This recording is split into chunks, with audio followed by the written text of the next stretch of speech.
দিনটা একেবারেই বাংলাদেশের হয়ে রইল। Akhor Mondal, channel I, Fatullah cricket stadium, Narayanganj. অস্ট্রেলিয়ার বিপক্ষে টেস্ট ক্রিকেটে বাংলাদেশের প্রথম ব্যাটসম্যান হিসেবে সেঞ্চুরি করলেন শাহরিয়ার নাফিজ। টেস্ট ক্রিকেটে এটাই তার প্রথম সেঞ্চুরি। তার ইনিংসের প্রশংসা সবার মুখে। রয়েছে অঘর মণ্ডলের আরও একটি রিপোর্ট।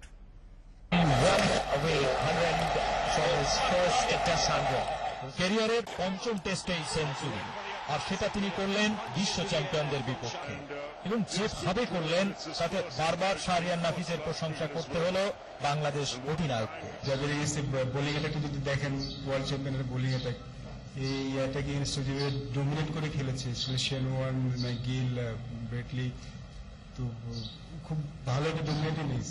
আমার দেখা একটা বেস্ট ইনিংস। শুধু বাংলাদেশ অধিনায়ক কেন, প্রতিপক্ষ অস্ট্রেলিয়া দলের কোচ জন বুকাননের কণ্ঠেও শাহরিয়ার নাফিজের প্রশংসা।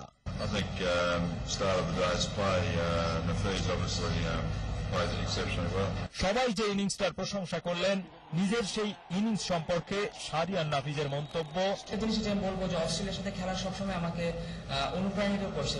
ওয়ার্ল্ডের বেস্ট টিমের সাথে ভালো খেলা কিন্তু একটা অনেক বড় বুস্ট আপ বলবো। অস্ট্রেলিয়ার সাথে খেলতে সবসময় একটা ভিতরে একটা অন্যরকম একটা ফিলিংস আসে যে অস্ট্রেলিয়ার সাথে খেলতেছি।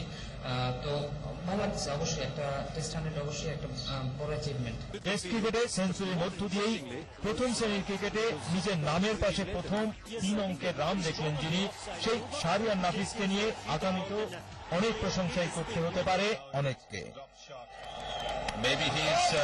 অঘর মণ্ডল, চ্যানেল আই, ঢাকা। এদিকে